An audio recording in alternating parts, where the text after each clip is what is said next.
Hello and welcome my dear friend, अस्सलाम वालेकुम वरहमतुल्लाहि वबरकातुहू। एक नए टॉपिक के साथ आप लोगों की खिदमत में हाज़िर हुआ हूँ।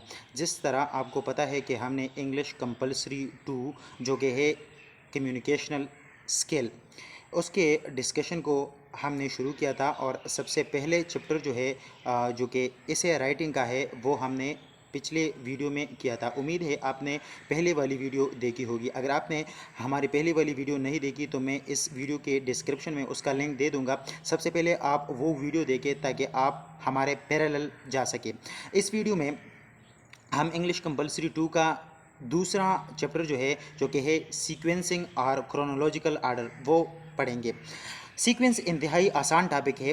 अगर आप इस वीडियो के साथ बने रहें इन तक तो इंशाल्लाह इस टॉपिक के हवाले से आपका कोई भी क्वेश्चन नहीं होगा। अगर फिर भी आपके जहन में कोई भी सवाल हो इस टॉपिक के मतलब तो आप कमेंट सेक्शन में मुझसे पूछ सकेंगे। इंशाल्लाह मैं आंसर ज़रूर करूँगा। तो हमारे पास सीक्वेंस ऑफ इवेंट क्या है, पहला सीक्वेंसिंग क्या है। तो हमारे पास सीक्वेंस आर्डर को कहते हैं। सीक्वेंस किसको कहते हैं? तरतीब को कहते हैं। अगर हम अपनी ज़िंदगी पर गौर करें तो हमारे पास हमारी ज़िंदगी जो है वो तरतीब ही से बनती है। सबसे पहले हम पैदा होते हैं, बच्चे होते हैं, फिर इसके बाद हम आहिस्ता आहिस्ता जवान होते चले जाते हैं, फिर इसके बाद बुढ़ापा आ जाता है और फिर मौत आ जाता है। और इस तरह सीक्वेंस के साथ हमारी ज़िंदगी जो है वो जा रही होती है। अगर हम दूसरी चीज़ों की बात करें तो हमारे पास सब चीज़ें जो है वो एक तरतीब के साथ जो है वो चल रही है। अगर हम डे की बात करें तो डे जो शुरू होता है तो सनराइज से हमारे पास डे शुरू होता है, जबकि ज़वाल के वक़्त यानी जब सूरज जो है वो निसफ़ आसमान तक आ जाता है, इसके बाद सूरज का ज़वाल हो जाता है और जब सूरज गुरूब होता है तो यहाँ पर हमारे पास डे एंड होता है। और इस तरह से ये सूरज जो है वो एक सीक्वेंस के साथ हमारे पास डे और नाइट को मेंटेन रखे हुए हैं। तो इस तरह की बहुत सारी चीज़ें जो है वो सीक्वेंस के साथ चल रही है, आर्डर के साथ चल रही है। जब भी ज़िंदगी में जब भी किसी चीज़ में आपको डिसऑर्डरनेस हमारे पास सीक्वेंस दिखाई नहीं देगा तो वो तबाही का हमारे पास पहली निशानी है और वो तबाही के तरफ जा रहा है। तो हमारे पास सीक्वेंस क्या है? Sequence the order in which event happens, यानी वो तरतीब जिस तरतीब से काम जो है वो हो रहे हैं वो है हमारे पास क्या? सीक्वेंस। हमारे पास इसके लिए एक दूसरा टर्म हम यूज़ करते हैं जिसको हम कहते हैं क्रोनोलॉजिकल आर्डर। हमारे पास क्रोनोलॉजिकल ये वर्ड पर अगर हम गौर करें तो हमारे पास क्रोनोलॉजिकल वर्ड ये ग्रीक वर्ड से निकला है। ये हमारे पास ग्रीक इन ओरिजिन है। हमारे पास क्रोन जो है वो टाइम को कहते हैं। क्रोन क्या? टाइम को कहते हैं। लॉजिकल हमारे पास लॉजी स्टडी को कहते हैं। ये भी एक ग्रीक वर्ड है जो कि लोगस है यानी स्टडी, यानी टाइम के मुतल्लिक टाइम के साथ साथ टाइम के तरतीब के साथ जो भी काम चल रहे हैं तो इसको हम क्या कहते हैं? Chronological order. हमारे पास और भी कुछ वर्ड है, जिस तरह क्रोनिक हुआ तो क्रोनिक का मतलब है ऑल द टाइम यानी तमाम औकात। एक हमारे पास वर्ड है क्रोनिकल। क्रोनिकल हमारे पास किसको कहते हैं? हिस्ट्री को कहते हैं। टाइम भी एक हिस्ट्री है। हमारे पास क्रोनोग्राफ। क्रोनोग्राफ क्या है? ये देखने को कहते हैं यानी वॉच देखने को कहते हैं। एक हमारे पास है सिंक्रोनाइज। सिंक्रोनाइज भी तरतीब को ही कहते हैं। तो हमारे पास जितने भी चीज़ें हैं अगर हम गौर करें तो हमारे बुक में जो है वो बहुत सारे एग्जाम्पल इस सीक्वेंस के दिए गए हैं और पूरा चैप्टर जो है इसके मुताल्लिक है कि हमारे पास सब चीज़ें जो है वो आर्डरली अरेंज हुए होते हैं। हमारे पास फर्स्ट एग्जाम्पल हमारे बुक में अगर आप देखें तो कफ का दिया गया है। कफ का मतलब यह है कांसना। हमारे पास इंसान कब कांसता है? जब इसका रेस्पिरेटरी ट्रैक ख़राब होता है तो इस वक्त वो कांस उड़ता है। तो कांसी की असल वजह कास क्या है और सबसे पहले कांसी में होता क्या है, फिर इसका Aahista Aahista step by step वो बंदा जो है उसको कांसी आ जाती है और हमें जाहिर होता है कि बंदे ने कांस लिया यानी कफ कर लिया। तो हमारे पास सबसे पहले कांसने की अमल में जो है वो हमारे जो इंटरनल बॉडी ऑर्गन है, जिस तरह हमारे पास लंग हुए वो पुश कर जाते हैं, वो जो है वो अपने हवा को इस मुंह की तरफ जो है वो धकेल देते हैं। तो हमारे पास इसकी वजह से हमारे पास कफ आता है। एब्डोमिनल जितने भी आर्गन हैं वो ऊपर की तरफ पुश हो जाते हैं, तो इसी वजह से हमारे पास हम कांस जाते हैं। दूसरा एग्जाम्पल जो है वो उन्होंने दिया हुआ है वाटर साइकिल। वाटर साइकिल की अगर हम बात करें तो आप अगर बायोलॉजी के स्टूडेंट हो, अगर आपने एफईसी में बायोलॉजी पढ़ी है तो आपने वाटर साइकिल ज़रूर पढ़ा होगा। और भी 3, 4, 5 या 6 में भी हमें वाटर साइकिल पढ़ाया जाता है। वाटर साइकिल का मतलब ये है कि पानी जो है वो इस यूनिवर्स में एक साइकिल में घूम रही है। जिस तरह अगर मैं आपको बताऊं कि सूरज जो है वो अगर पानी पे लगता है, when a sun is fall on the water so the water evaporates, water जो है वो इवापोरेट हो जाते हैं, वो जो है वो गैस फॉर्म में चले जाते हैं। और जब वाटर गैस फॉर्म में चले जाते हैं तो इससे फिर क्लाउड बनता है। जब क्लाउड बनता है तो वहाँ पर ये वाटर जो है वो दोबारा कंडेंस हो जाते हैं। जब दोबारा कंडेंस हो जाते हैं तो इस गैस से फिर से वाटर बन जाते हैं और वो ड्रॉपलेट्स यानी रेन की शक्ल में हमारे पास ज़मीन पे जो है वो फॉल होते हैं, वो गिरते हैं ज़मीन पे, वो वाटर गिरते हैं, ओशंस में गिरते हैं, समंदरों में गिरते हैं, नदियों में गिरते हैं, नहरों में गिरते हैं। और ये सब वाटर जो है जो प्लांट्स पर गिरे या ज़मीन पर गिरे या समंदर में गिरे, वो सब पानी जो है वो फिर से जमा हो जाते हैं और फिर से जो है वो समंदर की तरफ बढ़ते हैं। फिर से उस पर जो है लाइट जो है वो फॉल होती है और इस तरह से ये सारा साइकिल जो है वो एक सीक्वेंस के साथ चल रहा होता है। हमारे पास जितनी भी चीज़ें आप देख ले तो हमारे पास वो आर्डरली अरेंज हुए होते हैं। इसमें हमारे पास तीसरा एग्जाम्पल उन्होंने ब्लड डोनेशन का दिया हुआ है कि किस तरह हम ब्लड डोनेट कर सकते हैं।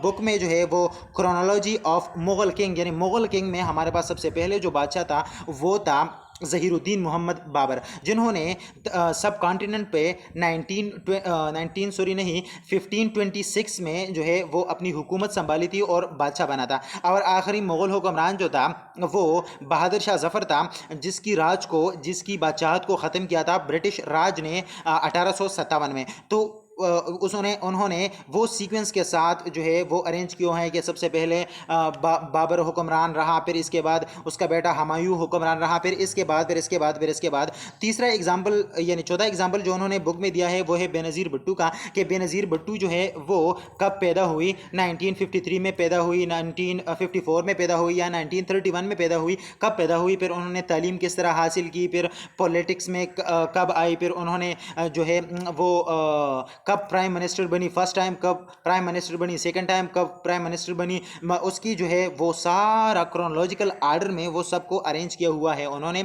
तीसरा जो है अगला जो उन्होंने एग्जाम्पल दिया हुआ है हमारे बुक है वो है day of life of nurse, यानी नर्स जो है वो अपनी दिन की शुरुआत किस तरह करती है, उन्होंने वो सारा कुछ बयान किया हुआ है। अगर आप बुक देख लें हमारे पास उन्होंने मैकेनिक जो है उसका डे बयान किया हुआ है, प्लांटिंग अ ट्री के हम अगर प्लांट को जो है वो ज़मीन में गाड़ना चाहे या ज़मीन पे उगाना चाहे तो वो किस तरह से कर सकते हैं, वो सारा डिटेल उन्होंने दिया हुआ है। फिर हम पेपर किस तरह से बना सकते हैं, यानी वुड से पेपर को किस तरह बना सकते हैं, वो सारा कुछ उन्होंने बयान किया हुआ है। फिर कंप्यूटर इवोल्यूशन के बारे में उन्होंने बताया, कंप्यूटर जो है वो 2000 साल पहले एबॉकस कंप्यूटर किस तरह बना, फिर वर्ल्ड वॉर 2 में जो है वो कंप्यूटर की रुझान जो है वो लोगों को क्यों पैदा हुआ, फिर जो है 90s में फर्स्ट कंप्यूटर इलेक्ट्रॉनिक कंप्यूटर बना, फिर इसके बाद जो है कंप्यूटर की एवोल्यूशन आहिस्ता आहिस्ता चलती रही और अब जो है हम सुपर कंप्यूटर पर पहुंच चुके हैं। अब इसके बाद जो है उन्होंने अहमद फराज की जो है वो सारी कुछ हिस्ट्री लिखी है। अगर आप बुक देख ले तो ये सारी चीज़ें जो मैंने समराइज़ की आपको, ये सारी चीज़ें उन्होंने इसी बिना पर दिए हैं, जिसमें से एक्सरसाइज भी दिए हैं कि हमारे पास फर्स्ट पे क्या होता है, सेकंड पे क्या होता है, थर्ड पे क्या होता है। तो इसको हम सीक्वेंस कहते हैं या क्रोनोलॉजिकल आर्डर कहते हैं। इस सीक्वेंस और क्रोनोलॉजिकल आर्डर में राइटिंग के लिए हमारे पास कुछ वर्ड्स को हम यूज़ करते हैं, जिसको हम क्या कहते हैं, इसको हम सिग्नल वर्ड कहते हैं। सिग्नल वर्ड जो है वो हमारे पास हम ट्रांजिशन इन टाइम हमें बताता है। ट्रांजिशन इन टाइम का मतलब क्या है कि हमारे पास सबसे पहला कौन सा इवेंट होता है, फिर इसके बाद कौन सा इवेंट, आखिर में कौन सा इवेंट, मिड में कौन सा इवेंट होता है, ये अल्फाज के थ्रू हमें दिखाई देते हैं। रिटन मैन्युस्क्रिप्ट में हमारे पास ये सारे जो वर्ड्स हमने आपके लिए लिखे हैं, ये सारा जो है ये ट्रांजिशन सिग्नल वर्ड है। हमारे पास फर्स्ट वर्ड है, सेकंड वर्ड है, सून वर्ड्स है, then, no, immediately, until, while, meanwhile, when, during, before, after, next, last, finally, ये सारे वर्ड जो है वो है transition and time signal word. Example के तौर पर हम कुछ एग्जाम्पल देख लेते हैं। जिस तरह से हमारे पास यूएस हिस्ट्री है, यूएस हिस्ट्री में जितने कन्फ्लिक्ट्स आए हुए हैं ये उन्होंने एक क्रोनोलॉजिकल आर्डर में दिया हुआ है, टाइम के बिना पर दिया हुआ है। अगर हम क्रोनोलॉजिकल आर्डर और सीक्वेंस में अगर फ़र्क को जानना चाहेंगे तो सीक्वेंस हमारे पास कोई भी चीज़ में सीक्वेंस होता है। अगर हम खाना पकाते हैं तो इसमें हमारे पास फर्स्ट क्या करते हैं, सेकंड क्या करते हैं, थर्ड क्या करते हैं। जब हम स्कूल पढ़ते हैं तो हम सबसे पहले प्राइमरी स्कूल पढ़ते हैं, फिर इसके बाद हाई स्कूल में जाते हैं, फिर इसके बाद जो है वो हम कॉलेज पढ़ते हैं, फिर यूनिवर्सिटी की तरफ बढ़ते हैं और इस तरह हम एमफिल और पीएचडी करते हैं। तो इसी वजह से ये सब जो है वो सीक्वेंस में आते हैं। लेकिन अगर हम क्रोनोलॉजिकल आर्डर की बात करें तो क्रोनोलॉजिकल आर्डर स्पेसिफिकली टाइम जो है वो हमें रिप्रेजेंट करता है, यानी टाइम को जब जो भी सीक्वेंस रिप्रेजेंट करता है इसको हम क्रोनोलॉजिकल आर्डर कहते हैं। आपने क्रोनोलॉजिकल आर्डर जो है वो सेल मेम्ब्रेन की भी पढ़ी होगी, क्रोनोलॉजिकल आर्डर ऑफ वर्ल्ड भी पढ़ा होगा। यहाँ पर chronological order and conflict in US history है हमारे पास। तो हमारे पास यूएस हिस्ट्री की अगर हम बात करें तो इसमें हमारे पास रिवोल्यूशनरी वॉर भी हुए थे, हमारे पास वॉर ऑफ 1812 भी हुआ था, सिविल वार भी हुआ था, 19 में फर्स्ट वर्ल्ड वार हुआ, फिर इसके बाद सेकंड वर्ल्ड वार हुआ, फिर इसके बाद कोरियन वार हुआ, वियतनाम वार हुआ, फिर इसके बाद डेजर्ट स्टॉर्म कब आ गए, फिर इसके बाद ग्लोबल वार ऑन टेररिज्म जो है वो 2000s में कब शुरू हुए। तो ये सारा जो है हमने एक सीक्वेंस के साथ अरेंज किया हुआ है। ये सीक्वेंस या क्रोनोलॉजिकल आर्डर किस लिए ज़रूरी है? इसलिए ज़रूरी है ताकि जो भी कॉम्प्लिकेटेड चीज़ हो वो आसान हो सके। क्या हो सके? आसान हो सके।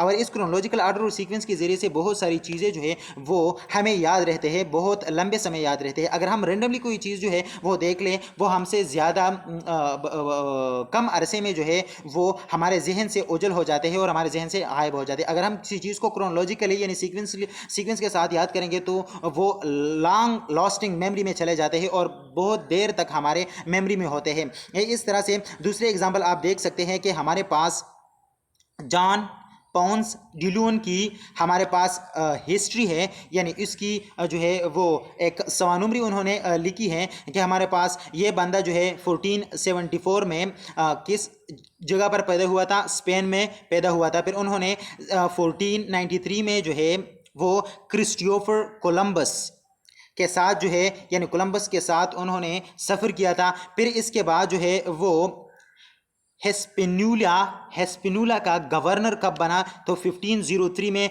वो गवर्नर बना। फिर इसने फ्लोरिडा को डिस्कवर किया। फिर इसके बाद जो है वो फाइनली 1521 में killed by Indian while on second voyages to Florida. जब वो फ्लोरिडा के बहरी सफ़र के ज़रिए से फ्लोरिडा गया था दूसरी दफ़ा, तो वहाँ पर इंडियन आर्मी ने उसको कत्ल किया था, उसको जो है वो डाइट किया था 1521 में। तो इस तरह का ये हमारे पास इसकी सवानुमरी की क्रोनोलॉजिकल आर्डर है। अगर हम रेंडमली इसकी बातों को मेमोराइज़ करना चाहें तो हम बहुत मुश्किल से इसकी चीज़ को मेमोराइज़ कर सकेंगे। हमारे बुक में भी अहमद फराज की जो है इस तरह की क्रोनोलॉजिकल आर्डर बताई गई है कि अहमद फराज जो है वो 1931 में जो है कुहाट में पैदा हुआ। फिर उन्होंने अपनी इब्तदाई तालीम कहाँ से की? फिर पेशावर यूनिवर्सिटी से उन्होंने MA उर्दू किया, फिर MA पर्शियन की, फिर पेशावर ही यूनिवर्सिटी में वो लेक्चरार बन गया, फिर इससे असिस्टेंट प्रोफेसर बन गया, फिर बहुत सारे डिपार्टमेंट का हेड भी रहा। फिर जो है उन्होंने इसकी अवार्ड्स की भी क्रोनोलॉजिकल आर्डर बताई है हमारे बुक में। अगर आप देख लें तो वहाँ पर बुक को मैं आपको कंसर्न करूँगा कि आप बुक देख लें तो ये चीज़ें आपके समझ में आएंगी। मैंने एग्जाम्पल के तौर पर जो है वो रेंडमली स्लाइड उठाए हैं। यहाँ पर आप इस पैसेज में देखें जो हमने सिग्नलिंग वर्ड यूज़ किए हैं, signalling words for transition and time जो है ये आपको यहाँ पर दिखाई देंगे। तो ये पैराग्राफ अगर आप पढ़ लें और यहाँ पर आप जो है वो signalling word of transition and time जो है वो आप अंडरलाइन करने की कोशिश करें तो इंशाल्लाह आपका स्किल भी इम्प्रूव होगा और ये चीज़ जो है आप को कितना समझ आया है ये एग्ज़ाम भी आप कर सकेंगे। हमारे पास पैराग्राफ क्या है? पैराग्राफ है my science project was fun. I began by choosing to experiment with magnets, then I checked to see which material were attract to magnets. After a while I noticed that only things they with iron are attracted to magnets. The final step was to write a report that showed my findings. इसमें हमारे पास transition signal of transition and time हमारे पास क्या है, तो इसमें हमारे पास सिग्नलिंग वर्ड जो है आई बिगिन, बिगिन मीन शुरू करना, फर्स्ट हमने क्या किया, हमने मैग्नेट के साथ एक्सपेरिमेंट को शुरू किया। फिर क्या किया, दिन भी एक सिग्नल वर्ड है। फिर हमने चेक किया कि कौन से मटेरियल जो है वो मैग्नेट अट्रैक्ट करते हैं और कौन से रिपेल करते हैं। फिर हमने ये चीज़ जो है वो फाइंड की। आफ्टर, इसके बाद जब हमने इसको फाइंड किया, फिर इसके बाद हमने after a while I notice that, हमने ये जो है अखज़ किया, ये हमने देखा कि आयरन की जो पीसेस है वो जो है मैग्नेट की तरफ अट्रैक्ट होते हैं। फिर इसके बाद आखिर में हमने एक रिपोर्ट तैयार की जिसमें हमने ये सारी चीज़ें जो है वो बताए। तो इसमें हमारे पास द फाइनल हुआ, हमारे पास ये सारी चीज़ें जो है वो सिग्नलिंग वर्ड है, बिगिन है, देन है, आफ्टर अ वाइल है, द फाइनल स्टेप है।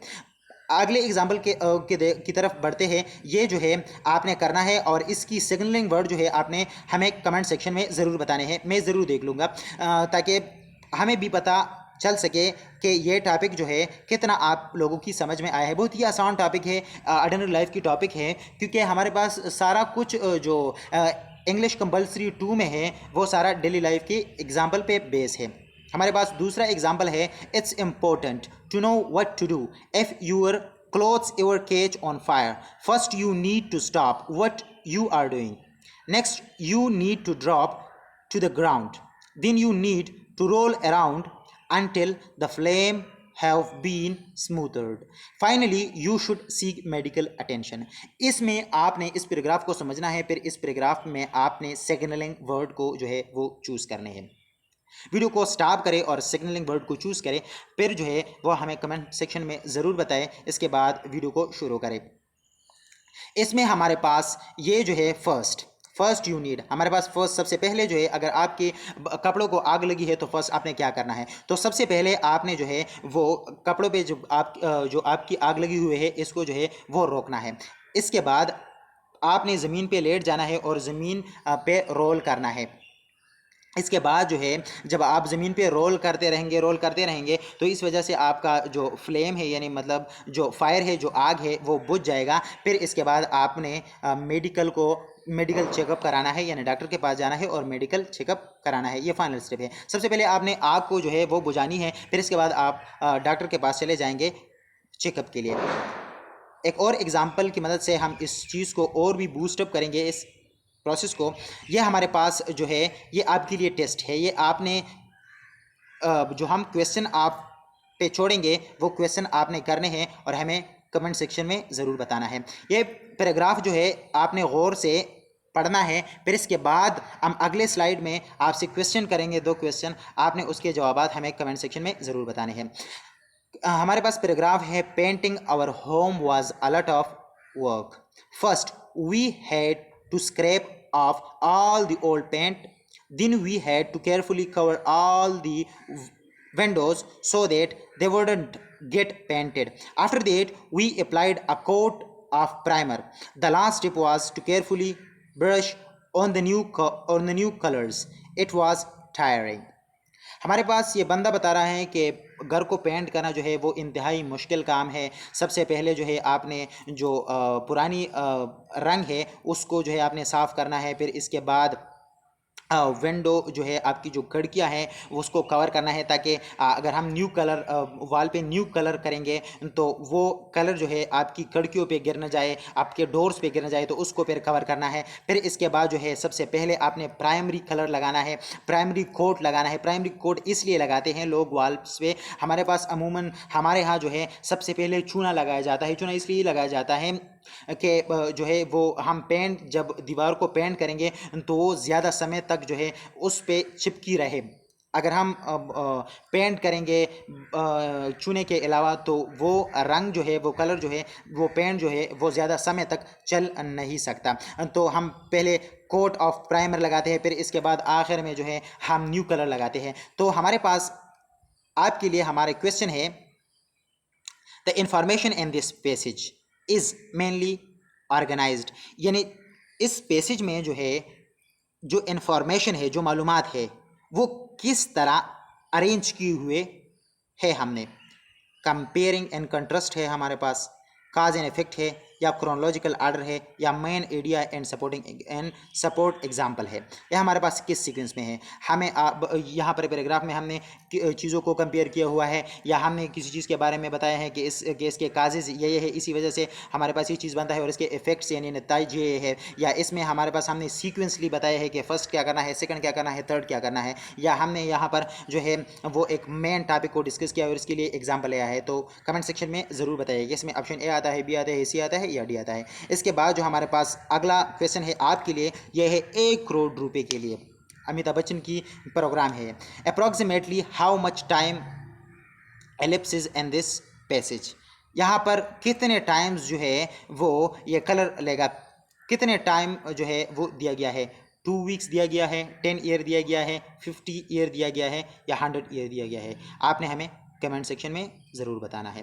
अगर आपको वीडियो अच्छी लगी है तो आप जो है उसको अपने दोस्त और अहबाब के साथ शेयर कीजिएगा और हमारे चैनल को सब्सक्राइब कीजिएगा ताकि हमें कॉन्फिडेंट मिल सके और हम इस तरह की और वीडियो आपके लिए ला सके। Thank you so much. खुदा हाफिज़।